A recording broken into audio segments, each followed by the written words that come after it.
আসসালামু আলাইকুম, সবাইকে স্বাগত জানাচ্ছি ইতালির পালের্মো শহর থেকে। ইতালিতে যারা চিন্তা করতেছেন বাংলাদেশ থেকে অবৈধভাবে আসবেন তাদের উদ্দেশ্যে আজকে কিছু কথা বলবো। খুবই খুবই গুরুত্বপূর্ণ আজকের এই ভিডিওটা।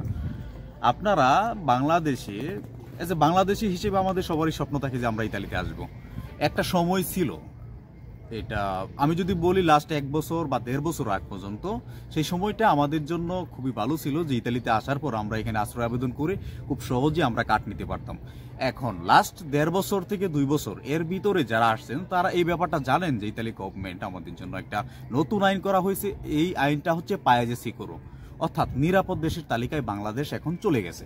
তো এই মুহূর্তে যদি আপনি ইতালিতে অবৈধভাবে প্রবেশ করেন, সেটা যে কোনো রাস্তা দিয়ে হতে পারে। আপনি বলকান কান্ট্রি হয়ে আসতে পারেন বা কোনো সেনজেন কান্ট্রি ভিসা নিয়ে আসছেন, সেখান থেকে আপনি ইতালিতে আসবেন, লাইক বুলগেরিয়া, রোমেনিয়া, ক্রোয়েশিয়া, এইসব দেশ থেকে যদি আসেন বা আপনি লিবিয়া হয়ে যদি এখানে আসেন, আপনি যেভাবেই আসেন না কেন আপনি পায়েজে সিকিউরোর আইনের আওতায় পড়বেন এবং সেখান থেকে আপনার পারমিশনারি সৌজন্য অর্থাৎ রেসিডেন্ট পারমিট যেটাকে বলে, এখানে টেম্পোরারি থাকার যে অনুমতিটা বা আমরা বাংলাদেশিরা গ্রিন কার্ড হিসেবে যেটাকে চিনি, এটা পাওয়া কিন্তু খুবই খুবই চ্যালেঞ্জিং হবে।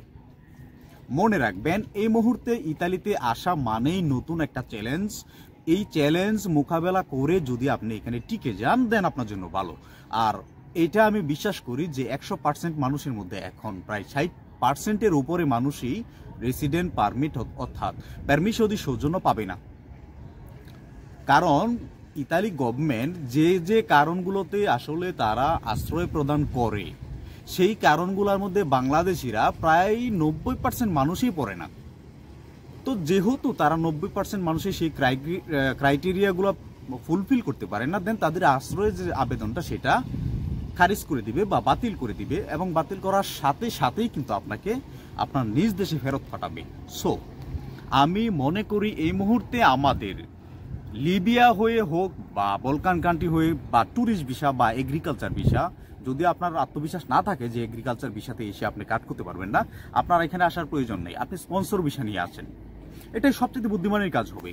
আর ওভারঅল হচ্ছে কোনোভাবেই অবৈধভাবে ইতালিতে আপনারা প্রবেশ করবেন না, কোনোভাবেই প্রবেশ করবেন না। আপনাদেরকে অনুরোধ করে বলতেছি, এখন যদি আপনি এখানে প্রবেশ করেন, আপনার যেটা হবে সেটা হচ্ছে আপনার জীবনের লিবিয়া হয়ে, বিশেষ করে লিবিয়া হয়ে যারা এখানে আসার চিন্তা করতেছেন, লিবিয়াতে অবস্থান করতেছেন, গেম দেবেন চিন্তা করতেছেন, ইভেন বাংলাদেশ থেকে লিবিয়া আসবেন তারপরে এখানে চলে আসবেন, সবার উদ্দেশ্যে আমি বলতেছি, আপনারা এখানে আসার সাথে সাথেই আপনাকে 1.5 থেকে 2 মাসের ভিতরে কমিশন দেবে, অর্থাৎ ইন্টারভিউ বা সাক্ষাৎকার আপনারা নেবে। সেই সাক্ষাৎকারে যদি তাদেরকে আপনি সন্তুষ্ট না করতে পারেন, অর্থাৎ বাংলাদেশে আপনার জীবনের হুমকি রয়েছে বা আপনার পরিবারের নিরাপত্তার হুমকি রয়েছে, এটা যদি আপনি এখানে প্রুফ করতে না পারেন, আপনার আবেদনটা সম্পূর্ণই খারিজ করে দেওয়া হবে এবং খারিজ করে দেওয়ার সাথে সাথেই আপনাকে কিন্তু দেশে পাঠিয়ে দেওয়া হবে। এখন যেটা হবে, আপনি দেশে চলে গেলেন, এখানে আপনি 1.5 থেকে 2 মাস বা 3 মাস, সর্বোচ্চ 5 মাস সময় পাইলেন। এই সময়ের ভিতরে আপনি কোনো কাজ করতে পারলেন না, আপনি একটা টাকাও বাড়িতে দিতে পারবেন না, অবৈধভাবে আপনি এখানে কাজ করার কোনো সুযোগ নেই। তো এই যে সবগুলো মিলিয়ে আপনি যেখানে আসলেন, বাংলাদেশিরা যতটুকু আমি জানি, যতটুকু এখানে খরচ হয় 15 থেকে 20 লক্ষ, কারো থেকে 25 লক্ষ, 30 লক্ষ টাকা পর্যন্ত তারা ব্যয় করে। এটার জন্য বাড়ি বিক্রি করতে হয়, জমি বিক্রি করতে হয়, সুদে টাকা আনতে হয়, ব্যাংক লোন করতে হয়, বিভিন্নভাবে যেহেতু টাকাটা আমাদেরকে ম্যানেজ করে এখানে আসতে হয়। এই টাকাটা ঋণের যে অবস্থাটা আপনি চিন্তা করেন যে আপনার পরিবারটা কোথায় গিয়ে দাঁড়াবে তখন। বাস্তব কথা বলতেছি, বেশ কিছু ভাই মাদারীপুরের এবং শরীয়তপুরের বেশ কিছু ভাইয়ের ইন্টারভিউ যমুনা টেলিভিশন, সময় টেলিভিশনের মধ্যে তাদের সাক্ষাৎকার রয়েছে, যারা লিবিয়া পর্যন্ত আসছিল।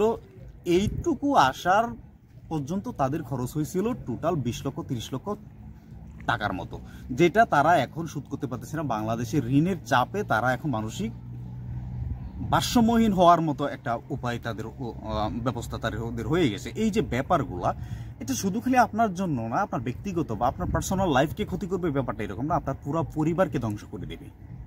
সো এই পায়েজে সিকিউরো আইনে, পায়েজে সিকিউরো, আবার বলতেছি, বাংলাদেশ নিরাপদ দেশ। এখানে আপনি আসার সাথে সাথে যা মন চায় তা বলে দিলেন আর আপনার সেই আশ্রয় আবেদনটা গ্রহণযোগ্য হয়ে গেল, সেটা কিন্তু না।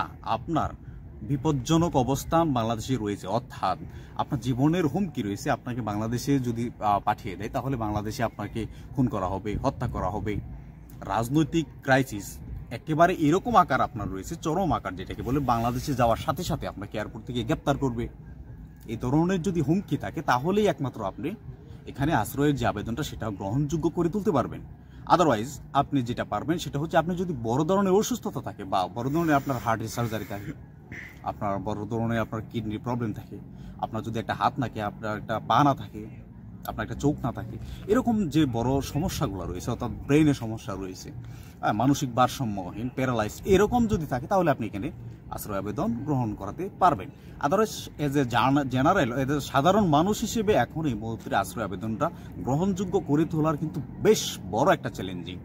আবার বলতেছি, অবৈধভাবে আসাকে না বলুন, অবৈধভাবে ইতালিতে প্রবেশ করাকে না বলুন। আপনারা বাংলাদেশ থেকে এখন যেহেতু ইতালিয়ান গভর্নমেন্ট আমাদেরকে সুযোগ দিয়েছে, বৈধ ভিসা নিয়ে আপনারা ইতালিতে প্রবেশ করুন, সেটা এগ্রিকালচার নয়, আবার বলতেছি এগ্রিকালচার অর্থাৎ কৃষি ভিসাতে নয়, আপনারা আসবেন স্পন্সর ভিসায়, লং টার্ম পারমিট। আপনি এখানে আসবেন, কিছুদিন পরেই 8 থেকে 9 মাস বা 6 মাসের ভিতরে আপনি পারমিশন সৌজন্য পেয়ে যাবেন এবং আপনি এখানে থাকতে পারবেন আদার্স যে কান্ট্রিগুলো সেগুলোর মতনই। কিন্তু এগ্রিকালচারে আসার পর আপনি মালিক পাবেন না, আপনার মালিক হয়তো আপনাকে কাট করে দেবে না, নানা ধরনের যে জটিলতা সেটা আপনাকে পোহাতে হবে। তো আমি বলতেছি আপনারা স্পন্সরে আসেন, এখানে বৈধভাবে আসেন। অবৈধভাবে যে টাকা আপনি ইনভেস্ট করবেন সেখানে 20 থেকে 30 লক্ষ টাকা আপনি কিন্তু স্পন্সর বিষয় নিয়ে আসতে পারবেন 16 থেকে 17 লক্ষ টাকার মধ্যেই। যদি আপনার কোনো ভালো লিঙ্ক থাকে তাহলে ইতালিতে আসুন বৈধভাবে। আবার বলছি, অবৈধভাবে ইতালিতে আসা এই মুহূর্ত থেকে না বলুন, টোটালি না বলুন। যেমন আপনার পরিবার ক্ষতিগ্রস্ত হবে, আপনার ব্যক্তিগত লাইফ নষ্ট হবে, আপনার পুরা জীবনটাই, যদি বলতে চাই আমি, যে পুরো জীবনটাই আপনার নষ্ট হয়ে যাবে যদি আপনি ইতালিতে অবৈধভাবে প্রবেশ করতে চান। ইতিমধ্যেই ইতালি থেকে বাংলাদেশে বেশ কিছু লোক পাঠিয়ে দিয়েছে শুধু এই পায়াজেসে কোনো আইন করার কারণে। কারণ তাদের যে রিকোর্সটা, অর্থাৎ 7 দিনের যে সময়টা দিয়েছিল তাদের ইন্টারভিউ দেওয়ার পরে, সেই 7 দিনের ভিতরে তাদের যে আবেদনটা সেটা আপিল করতে পারেনি। যেহেতু আপিল করতে পারেনি, তাদের এটা গ্রহণযোগ্য হয়নি এবং তাদেরকে দেশে পাঠিয়ে দিয়েছে। এই ব্যাপারটা মাথায় রেখে আপনারা আপনাদের যে কার্যক্রম বা ফিউচার প্ল্যান যেটাকে আমরা বলি সেটা আপনারা চিন্তা ভাবনা করে ডিসিশন নেবেন। আবার বলতেছি, ইতালিতে এই মুহূর্তে আপনারা অবৈধভাবে আসাকে সম্পূর্ণভাবে না বলুন, এটা থেকে বিরত থাকুন, এটাকে সম্পূর্ণ নিষিদ্ধ করেন। আপনারা স্পন্সর বিষয় নিয়ে ইতালিতে আসুন, এটা আমাদের জন্য এবং আমাদের দেশের জন্য, আপনার ব্যক্তিগত লাইফ এবং আপনার পরিবারের জন্য অনেক অনেক ভালো হবে। যাই হোক, ইতালিতে যে পায়াজেসে কোনো আইন করা হয়েছে সেটা নিয়ে আমি বেশ কিছু ভিডিওতে আলোচনা করছি। এখন থেকে আমি আসলে এই দিক নির্দেশনাগুলো দিব, স্পন্সর বিষয়, এগ্রিকালচার বিষয় এবং বাংলাদেশ থেকে আপনি কীভাবে বৈধভাবে এখানে আসতে পারেন, এই ব্যাপারগুলো আপনারা আমার ইউটিউব চ্যানেলে আপনারা নিয়মিত পেয়ে যাবেন। যাই হোক, এতটুকু ছিল আজকে আপনাদের জন্য। সবাই ভালো থাকবেন, ধন্যবাদ সবাইকে।